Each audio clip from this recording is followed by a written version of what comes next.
Olá, pessoal, tudo bem? Espero que esteja tudo bem com vocês. Hoje nós vamos continuar a nossa aula sobre hormônios, tá?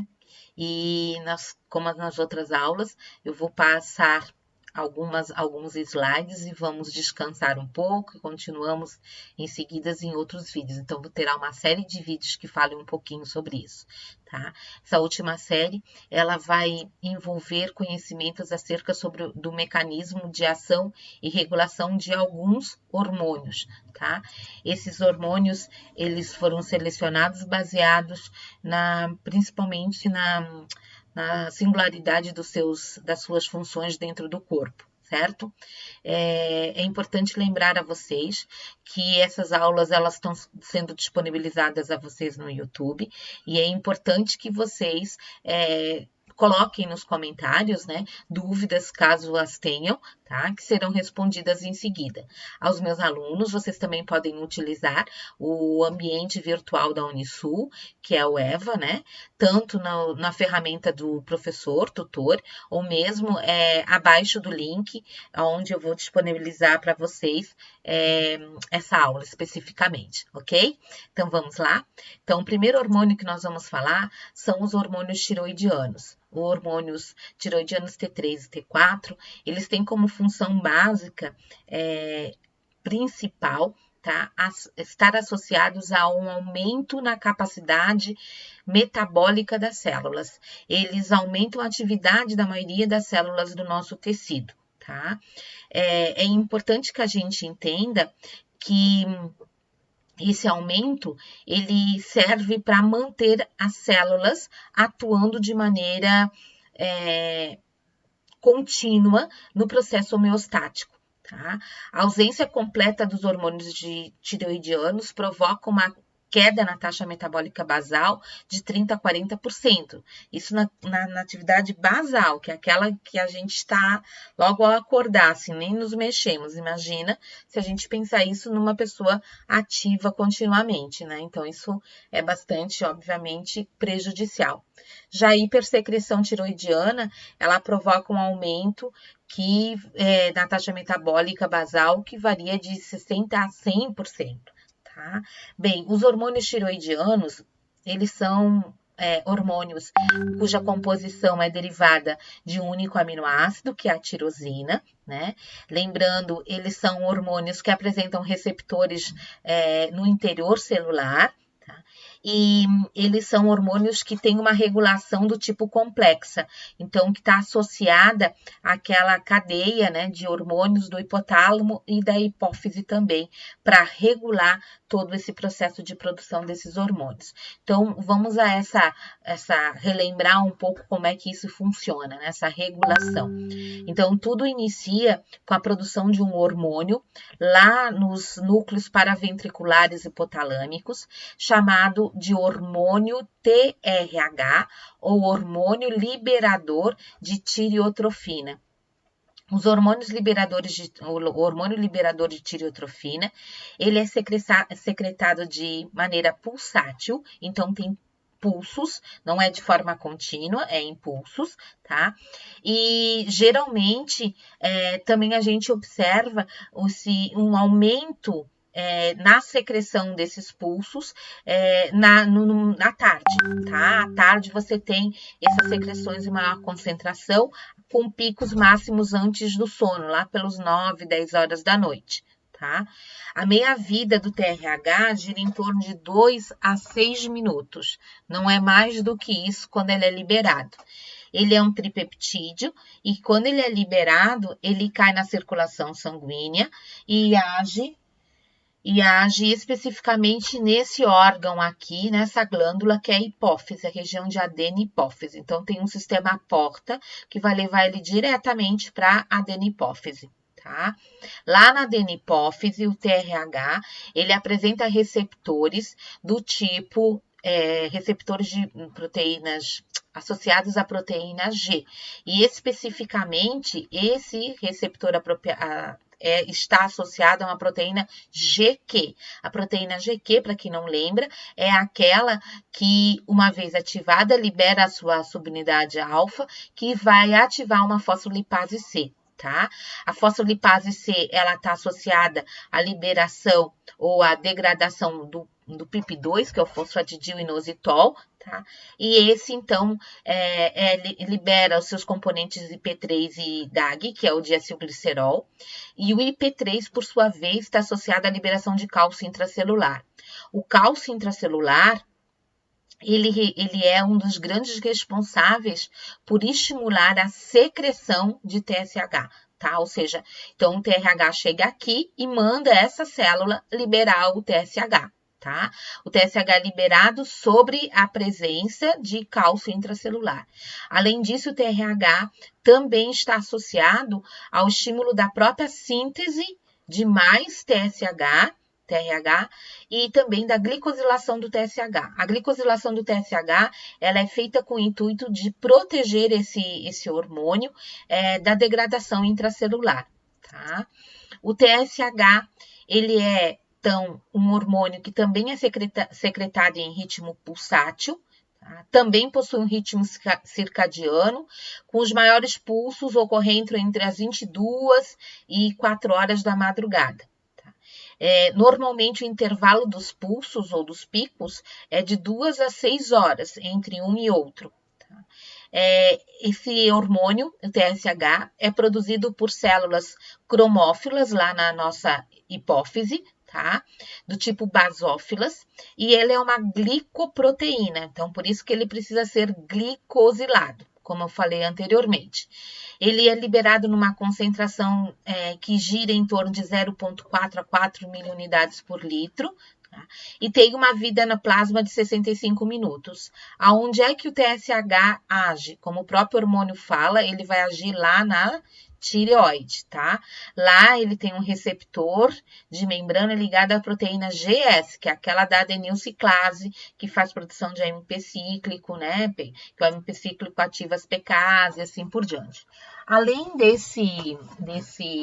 dessa recepção normal, né, da proteína associada à GS, essa revisão que foi liberada em 2001, diz que, além da GS, o TSH tem um receptor associado a uma GQ também, que é aquela que tem a produção do IP3 lá como segundo mensageiro, tá?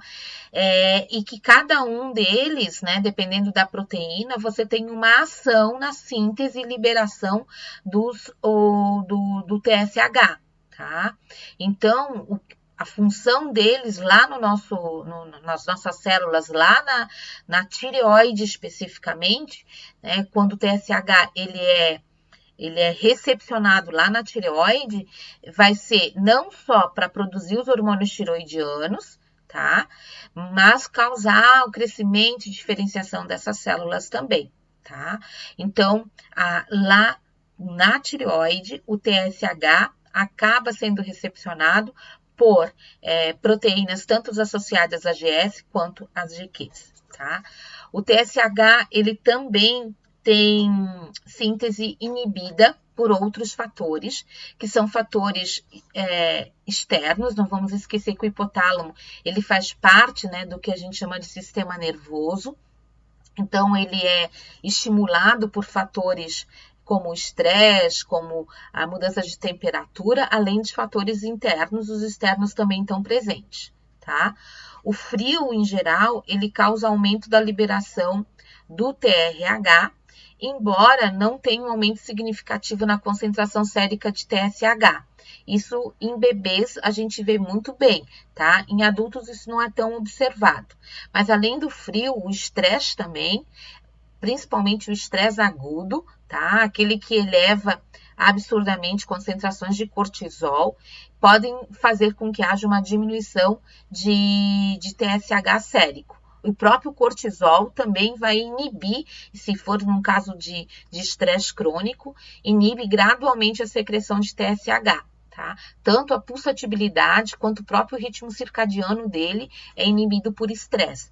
O que, obviamente, vai fazendo as pessoas sempre se sentirem muito cansadas, sabe aquele cansaço que é típico do estressado? Né? Às vezes a pessoa, ela nem não tá fazendo tanto, mas o estresse é tão grande que ela tem sempre essa sensação de cansaço. Isso é típico, né, de uma diminuição nas taxas metabólicas, que pode ser provocado por essa diminuição gradual aí da secreção de TSH e que, por consequência, leva a uma diminuição, às vezes também, leva a diminuição também, por vezes, dos hormônios tiroidianos. Tá? A leptina, a neurotensina, esses são substâncias, alguns fatores de crescimento também com a atuação autócrina e parácrina inibem síntese de TSH. A dopamina também inibe. A bromocriptina é um inibidor também, é utilizado em medicação a bromocriptina, tá? Em relação à dopamina, né, o bloqueio dos receptores de dopamina, por exemplo, pela metoclopramida, que é o que a gente conhece como Plasil, faz o contrário. Eles estimulam a secreção de TSH. Tá? Então, quando eu bloqueio os receptores de dopamina, eu estimulo. Quando a dopamina pode ser recepcionada, ela inibe. Tá? E a somatostatina, que também inibe a amplitude desses pulsos. A somatostatina é um hormônio que também é produzido aqui pela hipófise, pelo hipotálamo e que chega à nossa hipófise. Tá? Bem, então o TSH, ele vai agir aonde? Ele age lá nos folículos tiroidianos, tá? De forma atuante, ele estimula o transporte de iodo, a captação de iodo por essas células que a gente chama de tirócitos. Ele está associado, então, à formação da iodotirosina, que é uma peroxidase, né, que está envolvida no transporte. Também estimula o TSH a síntese da tireoglobulina, que é a base para a produção dos hormônios, e o processo de desionidação, que acontece também no interior dos folículos, quando parte desse hormônio que a gente chama de T4, que é um hormônio não ativo, tá? Pode ser convertido no hormônio ativo da tireoide, que é o T3. Tá? Então, a grande função do TSH é fazer o que a gente conversou um pouquinho a respeito, quando falávamos de como os hormônios são produzidos, a gente comentou, né? E aqui relembrar um pouquinho. Então, para que ocorra a produção dos hormônios T3 e T4, eu preciso ter a captação de iodo, geralmente sobre a forma de iodeto. A gente consegue isso via alimentação, né?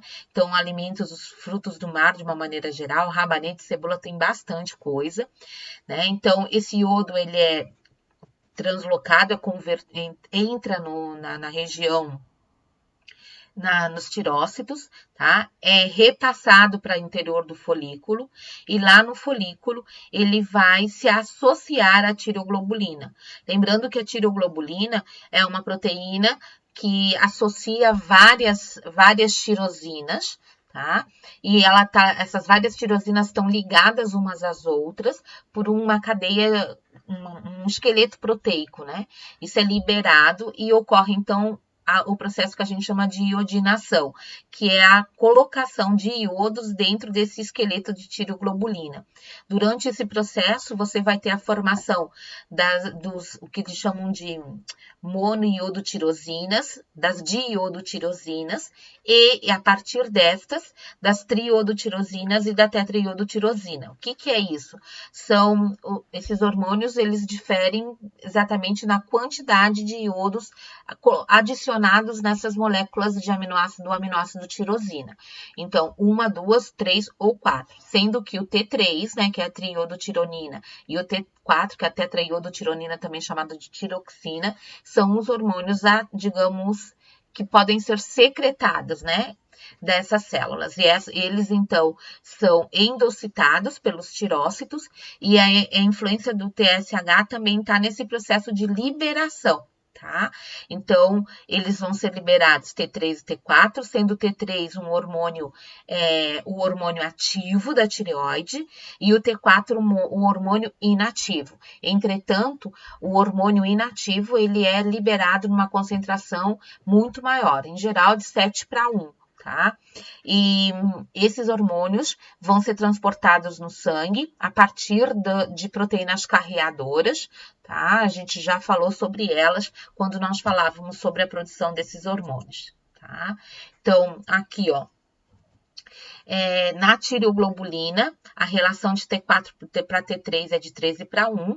Na tireoide, sendo no interior do tirócito, é de 7:1, sempre mais T4 do que T3. E no plasma sanguíneo, ele chega a estar numa relação de 5:1. Então, sempre tem mais T4 do que T3. Tá? A vida média do T4 é de aproximadamente 7 dias e a vida média do T3 é entre 24 e 36 horas. Eles são transportados por substâncias, por proteínas, né, que são as TBGs, que são globulinas associadas a isso, 70% deles são transportados assim, e também pela albumina, tá? Nós temos receptores, a grande maioria dos receptores são receptores intracelulares, tá? O que vai acontecer? Esses hormônios, o hormônio T4, ele tem que ser convertido em hormônio T3 para se tornar ativo. O hormônio T3 é até 5 vezes mais ativo do que o hormônio T4. E quem faz esse processo, né, de retirada, na verdade, de um iodo são as desiodases. As desiodases são proteínas que são encontradas nos mais variados tecidos e que então têm essa capacidade de transformar o T4 em T3. Tá? Então, o T4 também é chamado de tiroxina, ele é quantitativamente o hormônio mais importante, né? Mas nós precisamos intracelularmente para a ativação metabólica do T3, tá? Então, 80% mais ou menos do T4 tende a ser convertido em T3, tá? Esses são as desiodases que estão associadas, a transformação do T4 em T3. Então, notem, nós temos, essas são as principais, a D1, a D2, a D3. E o que eu queria chamar a atenção é que essas isoformas dessas proteínas, né, elas estão presentes, em geral, no citoplasma celular de diferentes células. Então, a D1 é mais comum no fígado, no rim, na tireoide, tá? E aqui a D2, mais na hipófise, no cérebro, no tecido adiposo, na própria tireoide, tá? E a D3 no útero, na placenta e nos tecidos. Essas desiodases são iodotironinas, eles formam uma família de selenoenzimas, e a propriedade delas é uma propriedade catalítica, tá? Então, elas ativam ou inativam os hormônios tiroidianos via essa desiodação, essa retirada de iodo do anel fenólico ou do anel tirosínico da molécula de T4, tá? De uma maneira geral, o que a gente vai visualizar? A D1, ela tem uma função importante, tá? Que é converter, tá? O que a gente vê aqui, o T4 em T3, tá? Nós vemos o D2 da mesma forma, e notem, aqui eu tenho na D2, quando a T4 ela é menor que a T3, isso acontece, tá? E o que a gente geralmente observa aqui, que olhando esse panorama, nós estamos literalmente protegidos de alterações funcionais tiroidianas. Já que, o que a gente vai visualizar? Nós vamos ver que numa situação, por exemplo, de hipotiroidismo, a atividade da D2, ela vai se elevar bastante, tá? Por quê? Por que ela vai se elevar bastante? Porque eu preciso do hormônio. Então, eu preciso pegar esse T4 e converter em T3, tá? Já a atividade da D3, ela vai cair. Por que ela vai cair? Porque você vai ter, obrigatoriamente, eu não posso ter conversão aqui, né? quando tem o T3 maior que o T4. Então, aqui eu não tenho T3, então isso aqui tende a cair, tá? Cai bastante no hipotiroidismo e tendem a aumentar no hipertiroidismo.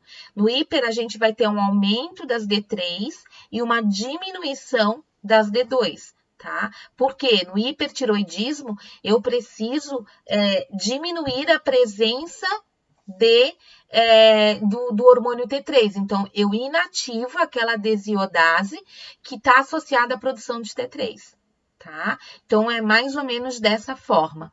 O alto nível na expressão de expressão nos tecidos fetais, como placenta e útero também, dessa D3, sugere que a D3 regule os níveis circulantes e teciduais da triodotironina, do T3, de modo a proteger o feto em desenvolvimento de uma indevida exposição aumentada desse hormônio ativo, tá?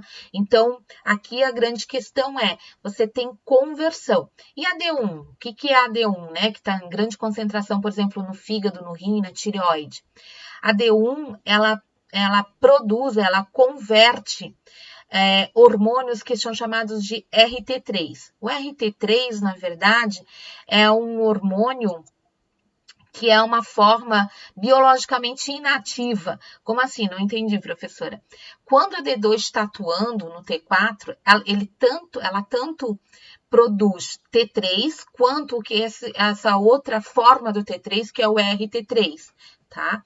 O RT3, então, é uma forma de inibir ou de tornar o T3 pouco ativo. É isso, tá? E o D1, então, é localizado em tecidos que precisam manter de forma muito eficiente, os níveis de T3. Então, eles tanto pegam do T4, quanto esses T3 inativados são convertidos em T3 para que a gente tenha a atividade metabólica sendo mantida, tá? De uma forma geral, gente, eu preciso que vocês entendam essa tabela aqui também em relação ao papel fisiológico. Então, as D2, elas fornecem o T3 para o espaço, geralmente intracelular, tá? Então, dentro da célula, o T4 tem que entrar e lá estão as D2. As D2 vão converter esse T4 em T3 no interior celular, tá? As D1s, elas também fornecem o T3, mas fornecem o T3 para o plasma. Por isso que a gente encontra, por exemplo, na tireoide. Então, todo o T4 que está, às vezes, armazenado na própria tireoide pode ser convertido em T3 por D1 e aí liberado no plasma sanguíneo em casos onde a gente tem alterações, né, na necessidade do corpo como um todo. E vejam, a D3 é uma forma que o corpo tem de inativar o T3 e o T4, tá? Como é que ele inativa? Geralmente produzindo esses RST3, tá? Então, eu inativo esses hormônios quando eu tenho eles em maior concentração. Por isso, numa situação de hipertiroidismo, as D3, elas aumentam a sua concentração no interior de células como o cérebro, a pele, a hipófise, para que esse excesso não perturbe a atividade desses tecidos tão importantes, tá? O sistema nervoso de maneira geral e a própria hipófise. Ok, povo? Bem, então, em relação a T3 ou a triodotironina, que é o hormônio ativo, né, a forma biologicamente ativa dos hormônios tiroidianos, tá? Ele é produzido, então, pela iodotironina desionidase 1 e 2 nos tecidos alvos. Olha lá, ó. Quem produz o T3? A D1 e a D2. A D3 não, a D3 inativa o T3, tá? Esse é o verdadeiro estimulador da taxa metabólica, tá? Isso provoca, geralmente, um processo de termogênese, o aumento da taxa causa a produção de calor. Então, não é à toa, por exemplo, que pessoas que têm hipertiroidismo, que têm excesso de T3, sentem muito calor, estão o tempo inteiro muito encaloradas, tá? Você tem aumento do metabolismo oxidativo mitocondrial, o T3 está atuando em hormônios, ativação de hormônios, de lipases, hormônios sensíveis via MP cíclico, aumenta a glicogenólise, a gliconeogênese, tá? Atua na síntese de muitas enzimas, como alguns hormônios, tá? O T3 atua também na liberação de cálcio pelo osso, aumenta a necessidade de vitaminas e aumenta a síntese de enzimas e coenzimas, tá? Associado a crescimento e desenvolvimento do sistema nervoso. E não esqueçam, a presença do T3 circulante, ele é um regulador, né? Lembra do feedback? Ele regula a síntese e a liberação tanto do TSH, que é o hormônio hipofisário, quanto do TRH, que é o hormônio hipotalâmico, tá? Então, aqui está mostrando um pouquinho como é que o T3 e o T4 agem, né? O T4, na verdade, ele vai ser convertido, né? Quem tem o receptor é o T3. E esse receptor fica lá no núcleo celular, tá, gente? Então, lá no núcleo, você vai ter os receptores normalmente associados a repressores do processo de transcrição, e a presença do hormônio libera esse repressor e permite um ativador, estimulando a síntese proteica, tá? Então, são vários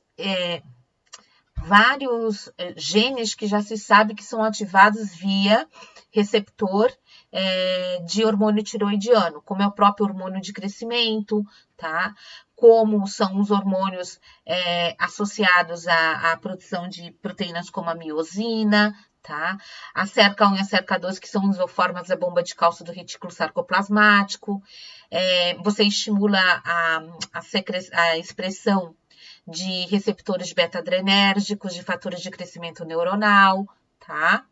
E inativa, lá no caso, a presença do T3, lá nas células hipofisárias, inativa a liberação e produção do TSH, tá? E no hipotálamo, inativa a produção do TRH, tá? Além dessas ações intranucleares, digamos assim, tá? Dados alguns artigos há um tempo, tem demonstrado que o hormônio tiroidiano pode ter ações também extranucleares ou não genômicas. Isso principalmente a nível mitocondrial, tá? Em vasos, em células de vasos de coração, essa ação extranuclear está associada, por exemplo, ao aumento de proliferação celular. E essas ações estão sendo muito utilizadas e muito estudadas para entender se elas têm algum ponto de comum ou um ponto de relação com a formação de tumores de uma maneira geral, tá? As ações não genômicas ocorrem tanto por ação do T3 como do T4, como também do próprio RT3 e T2, tá? E então essas iodotironinas, elas acabam sendo consideradas biologicamente inativas, geralmente em termos de ações nucleares, mas parecem que são ativas nessas ações extranucleares. Dessas ações extranucleares associadas então a esses receptores de hormônios tiroidianos, o próprio T4 e às vezes T2 e assim por diante, estão alterações no citoesqueleto de actina em células gliais, tá? Que provocaria modificações na atividade dessas proteínas, tá? Alteração no transporte de solutos de membrana, principalmente envolvendo proteínas de membrana que faz transporte de cálcio, sódio, glicose e aminoácido, que também estão sendo descritas em hemácias em cardiomiócitos em cultura, tá? E o efeito sobre atividades quinases, a PKA, MAPK, a gente já falou sobre elas, né? Aquela quinase associada a mitógeno, né? Que estão sendo estudadas como principais representantes de um processo de modulação da respiração mitocondrial. Tá? Então, aqui tem, esse é um artigo, na verdade, que eu trouxe para vocês, tá? Ele é de 2003, é uma revisãozinha, eu acho que é interessante que vocês acessem e deem uma olhada primeiro, tá? Que mostra um pouquinho sobre esse mecanismo de ação e importância biológica e fala sobre essas ações extracelulares desses hormônios tiroidianos. Ok, povo? Bem, para a manutenção da atividade normal dos tecidos alvos, é interessante, é importante que sejam mantidos os níveis adequados de TC, de T3, tá? E isso depende do quê?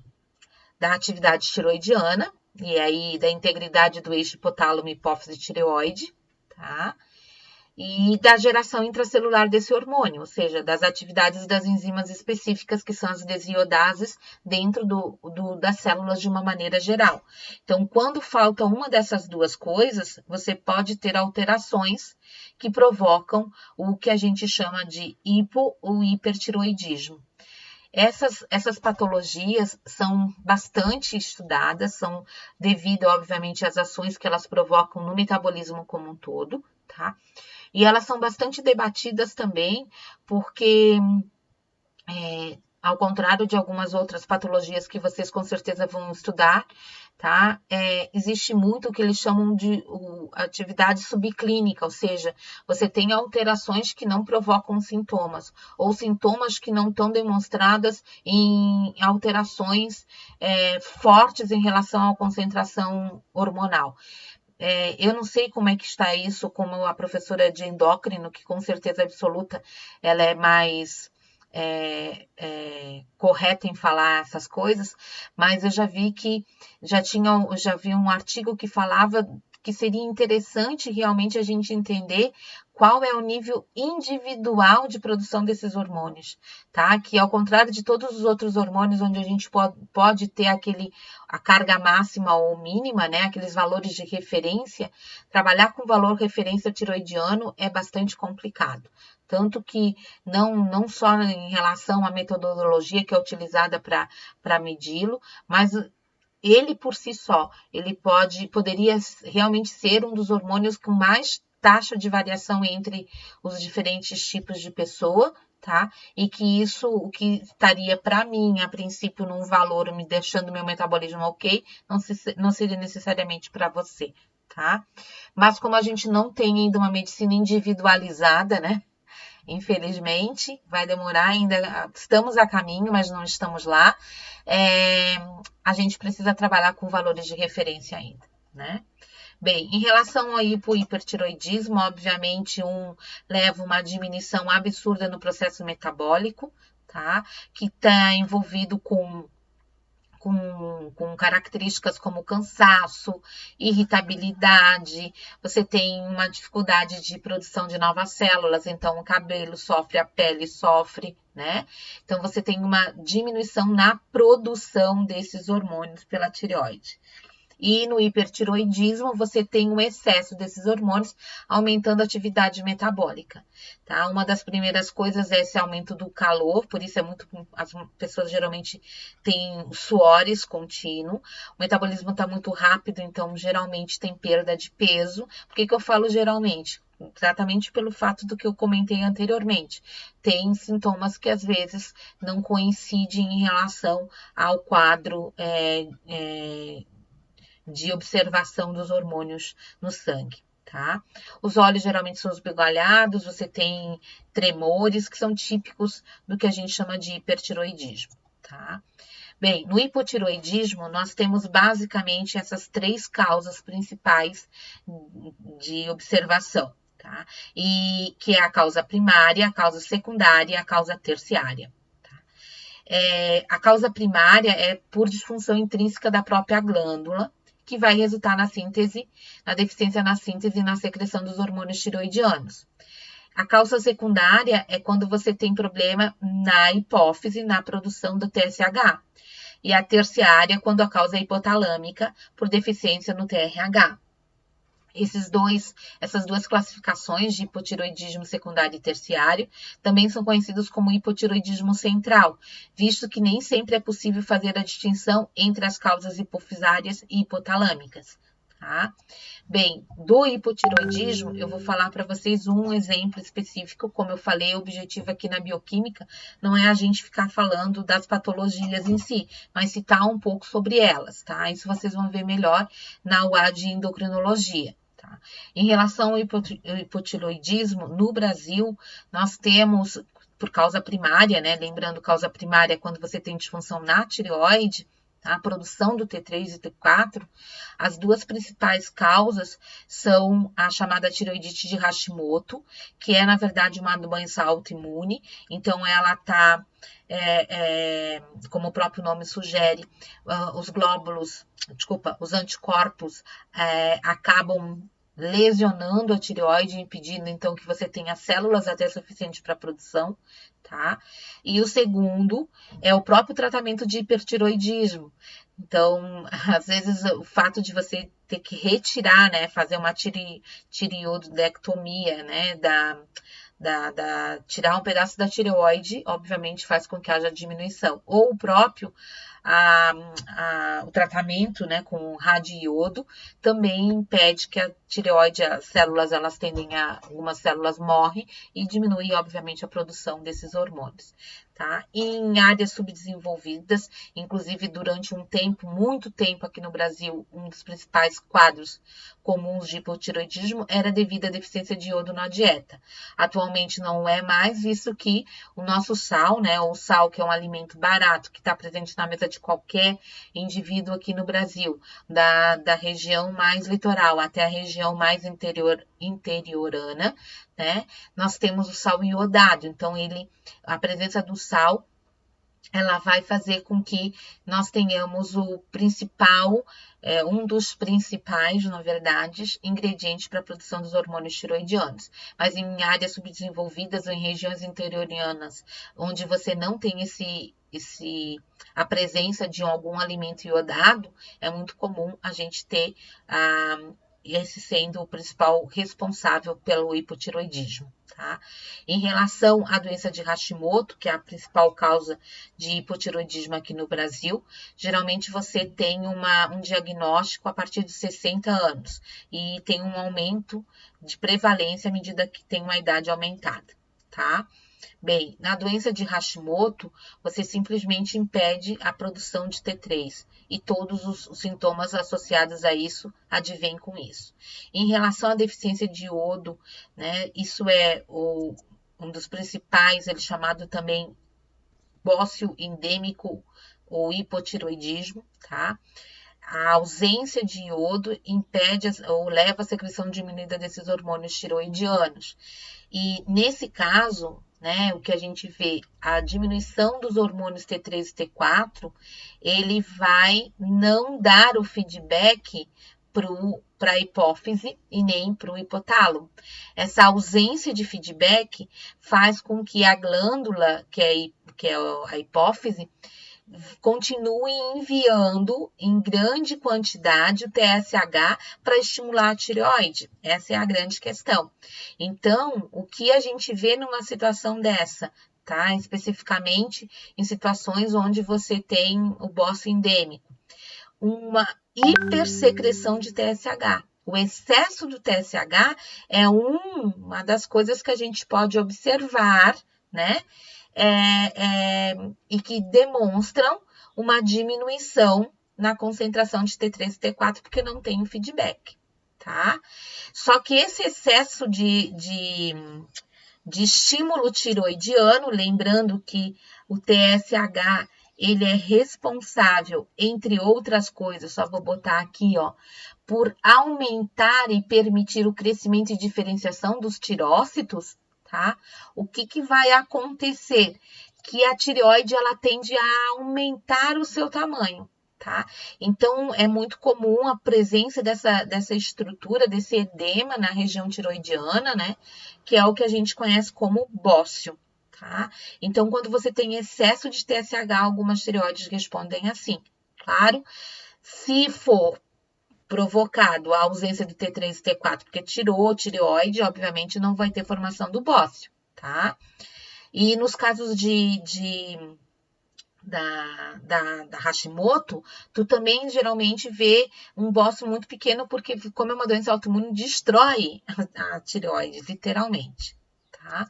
Então, esse é o panorama geral de quando a gente tem uma suspeita num quadro de hipotireoidismo, né? Como é que isso é dosado e que hormônios são dosados. Como é uma cascata complexa, né? De regulação, não esqueçamos que a gente precisa medir pelo menos 2 hormônios dessa cascata. Então, os principais hormônios são o próprio T4, né, que está em maior concentração, e o TSH. O TSH ele tem uma capacidade de percepção muito maior, e alguns autores dizem que é melhor que tu meça o TSH para determinar a hipo-hiper do que o próprio T4. Tá? Bem, o que a gente vê aqui? Né? As possibilidades e os panoramas que a gente visualiza em cada um. O que é o normal? Que a gente tenha o TSH não variável como o T4, dentro dos limites aqui, né? Estabelecidos como referência.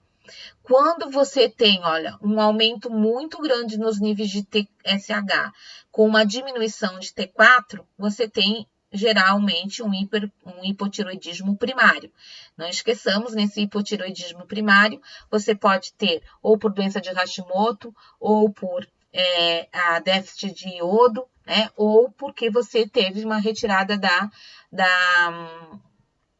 tireoide por algum tipo de tratamento de hipertiroidismo, tá? Quando você tem uma elevação de TSH, mas o T4 não muda, isso é considerado o que a gente chama de hipotiroidismo subclínico, tá? E quando você tem o T4 muito diminuído, mas o TSH também está diminuído, ou ele não tem modificação, isso é sinônimo de você ter um hipotiroidismo central. Então, que pode estar sendo provocado por alterações no hipotálamo ou na hipófise. Lembrando que distinguir com isso, aí eu teria que botar o TRH junto, né? Para tentar distinguir. Mas como o TRH, ele a quantidade é muito pequena, né? Lembram? É mais complicado, mas pode ser utilizado dosagem de TRH para tentar discernir, né, ou separar se é um problema hipotiroidismo central por problema hipotalâmico ou por problema hipofisário, tá? O hipotiroidismo, ele causa alterações muito graves no desenvolvimento do sistema nervoso. Então, quando isso acontece na primeira infância, né, ou durante o próprio desenvolvimento intrauterino, é um dos grandes causadores inclusive de aborto, tá? Quando a mãe tem hipotiroidismo, né? Ou quando o bebê não tem, ou tem alterações na sua produção, né? Mas quando é na primeira infância, geralmente essas alterações causam o que a gente chama de cretinismo. O cretinismo, ele tanto leva a alterações de desenvolvimento cognitivo, como no próprio desenvolvimento motor, tá? Então, a gente tem alteração na capacidade de produção de colocação de cálcio nos nossos ossos, né? O que interfere no desenvolvimento como um todo, tá? E dá uma formação óssea realmente, né? Então, vejam aqui, nós temos 2 quadros, né? 2 crianças na mesma idade, né? E aqui a gente visualiza o quanto isso compromete, né? Por quê? Porque você tem uma alteração motora aqui associada ao déficit cognitivo também, tá? Em relação ao hipertiroidismo, ele também é conhecido como tireotoxicose, tá? E geralmente é uma síndrome clínica, ou seja, também aqui nós temos vários locais do corpo que acabam sofrendo com essa alteração provocada pelo excesso de hormônio tireoidiano circulante, tá? E nós podemos ter um problema associado, de novo, à própria glândula, ou nós podemos ter um problema associado à parte central, tá? Nós temos aqui no hipertiroidismo as principais causas: a estimulação excessiva, né, do TSH, secreção excessiva de TSH, provocada, por exemplo, por adenoma hipofisário, tá? Nós temos a gonadotrofina coriônica humana, tá? Quando existem tumores secretores ou durante a gestação, essa gonadotrofina, ela é homóloga ao TSH, então ela estimula a tireoide a produzir mais os hormônios, então é comum acontecer isso, tá? Quando a gente tem o principal causa é, sem dúvida nenhuma, essa estimulação do tecido mediada por anticorpos na doença de Graves. Já vamos explicar como isso acontece, tá?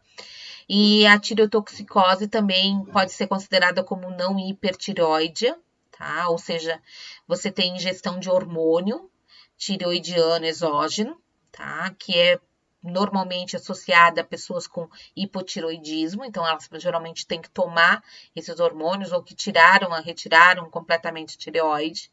E processos inflamatórios também causam liberação de hormônio tireoidiano, tá? Inclusive podem levar a tireoidite subaguda e tireoidite autoimune. Da tireoidite autoimune, a doença de Graves, ela é a mais comum. 60 a 80% dos casos de hipertireoidismo são doenças de Graves. Esse processo ocorre mais em mulheres, principalmente entre 40 e 60 anos.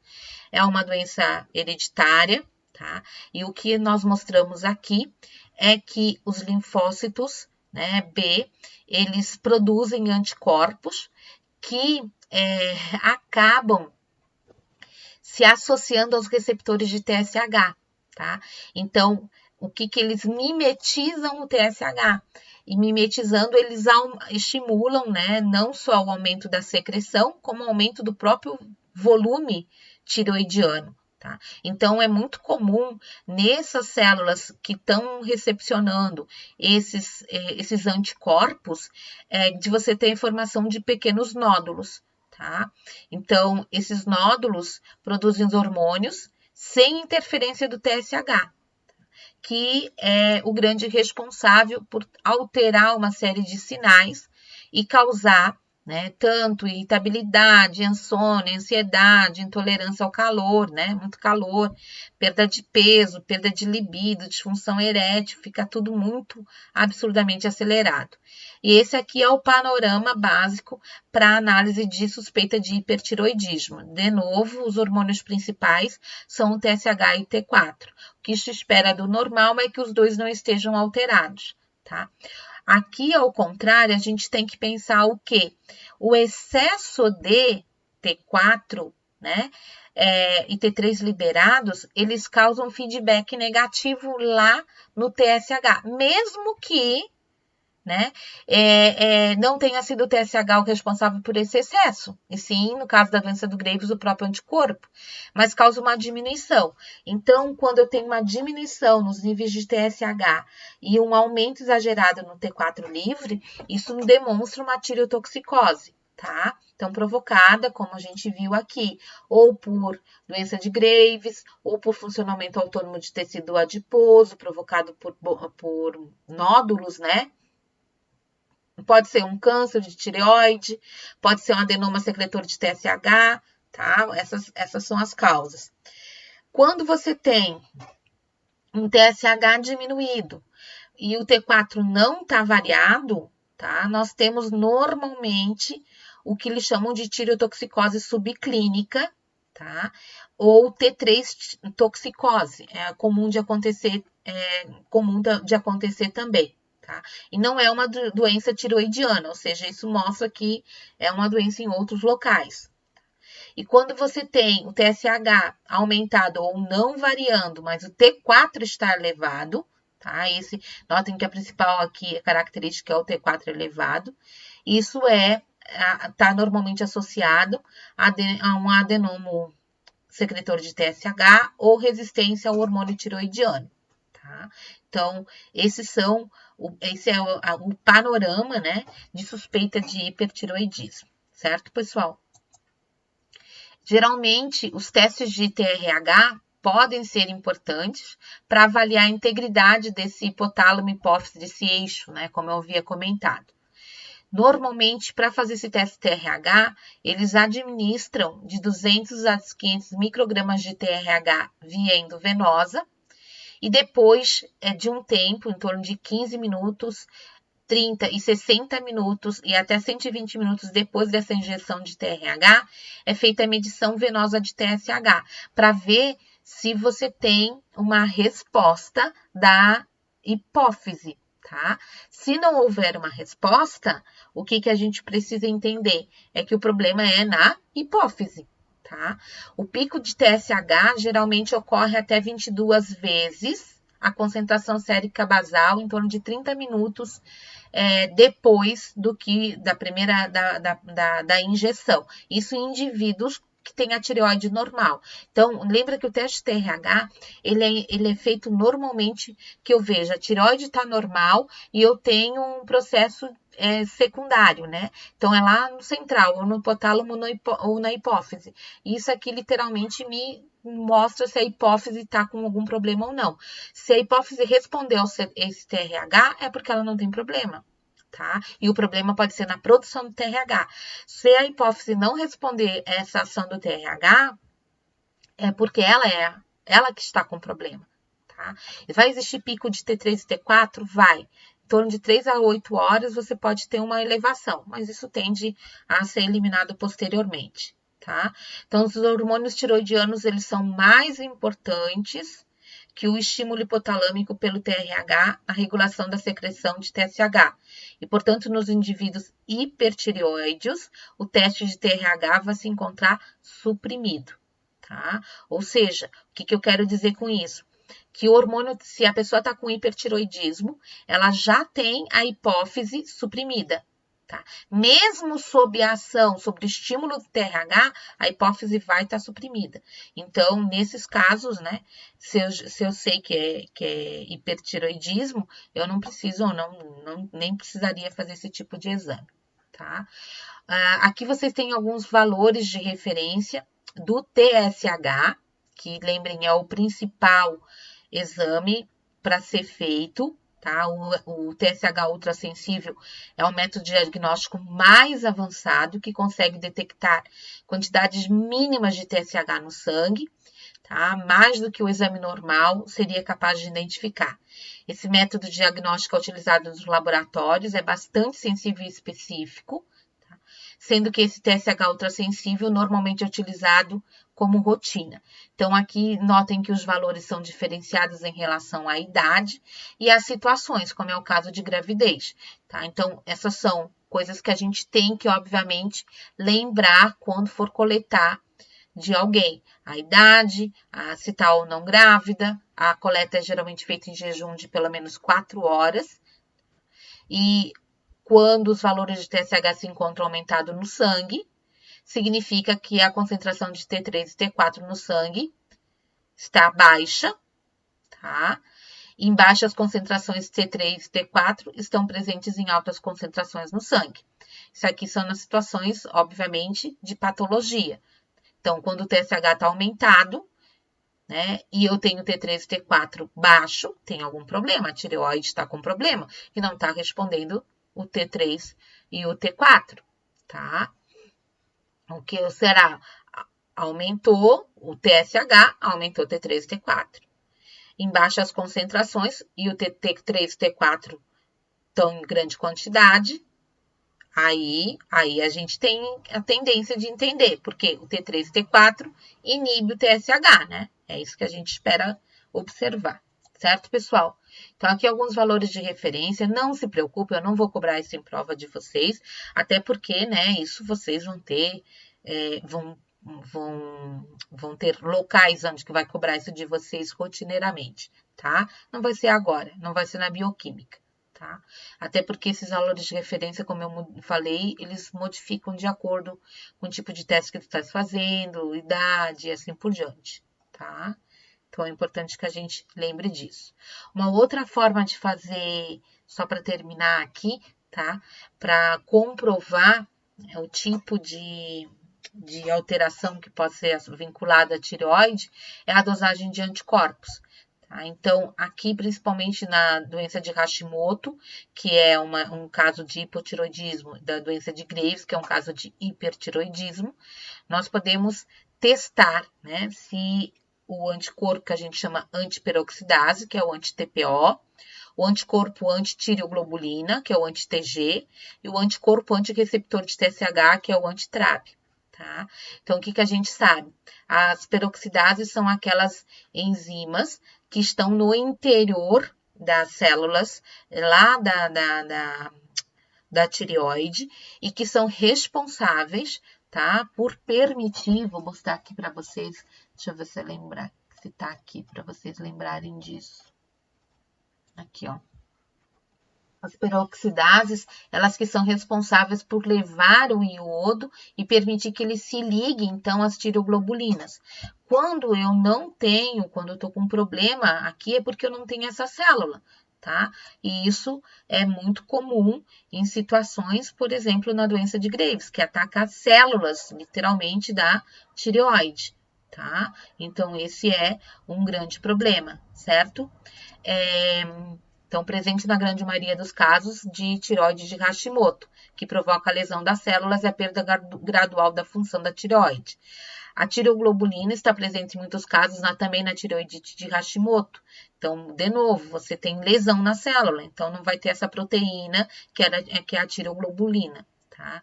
E o antirreceptor, geralmente em quadros de hipertiroidismo, como na doença de Graves. Porque daí eu vou visualizar o quê? O anticorpo, tá? Mostra que eu tenho muito receptor. E esse receptor é que está sendo utilizado pelos anticorpos e que está provocando a doença de Graves, porque visto que os anticorpos eles têm uma ação semelhante ao próprio TSH, tá? O uso de dosagem de anticorpos só devem ser solicitados pelos médicos nos casos em que os hormônios tiroidianos estejam alterados ou na suspeita da doença de tireoide, tá, gente? Para esclarecer a causa. Não é geralmente o método de padrão para observar se tem hiper ou hipotiroidismo. É para confirmar um diagnóstico e identificar a principal causa provável. Certo, povo? Então, vou fechar essa primeira parte do vídeo agora. Depois a gente entra falando sobre um outro hormônio, ok? Até mais, pessoal!